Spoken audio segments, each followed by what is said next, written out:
कामानिमित्त येऊन समजा त्यांच्या मागण्या काय काय जे आहेत त्यांच्या काही पूर्ण होत नाही तर गटविकास अधिकारी ह्यांचं दरवाजा हमेशाच बंद असतंय असं त्यांचं म्हणणं आहे. सर तुमचं सर्वप्रथम नाव काय आहे? आणि मी संजय रामराव जगताप, सहाय्यक प्रशासन अधिकारी, पंचायत समिती पट. मग आता गटविकास अधिकारी यांचं कारभार कोण बघतोय? सध्या गटविकास अधिकारी हे माननीय मुख्य कार्यकारी अधिकारी यांच्या आदेशानुसार त्यांच्यासोबत चंद्रपूर येथे पाहणी पथकासाठी गेलेले आहेत.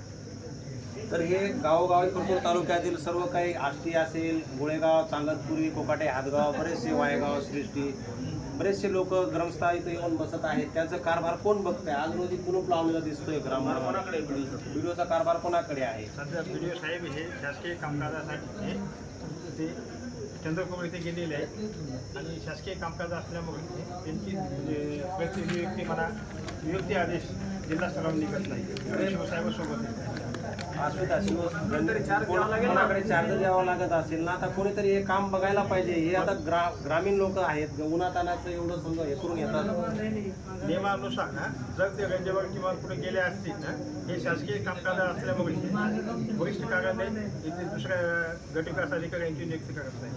गटविकास अधिकारी नाही करू द्या, पण कोणाकडे तरी त्यांनी चार्ज द्यावा लागेल ना. ते पदभार नाही. मी 2 दिवस नाही 4 दिवस नाही तोपर्यंत काही ना काही पदभार माझ्या अनुपस्थितीत चालवा, असं कोणाला तरी पदभार द्यावा लागेल ना. सहाय्यक प्रशासन अधिकारी आहे.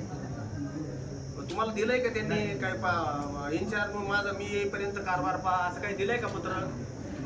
जनतेकडून प्रश्न असा उपस्थित होतो की मनमानी कारभार चालू आहे बीडीओचा. आता जनता काय करेल? ही चूक कोणाची, जनतेची की शासनाची? विषय घरकुलाच्या बाबतीत झालं बहुतांश लोकांचे हे बंद ठेवता येतं का? असं लॉक लावून कार्यालय बंद ठेवता येतं का लॉक लावून? याचं उत्तर हे कार्यालय तो उघडं राहावं लागेल ना.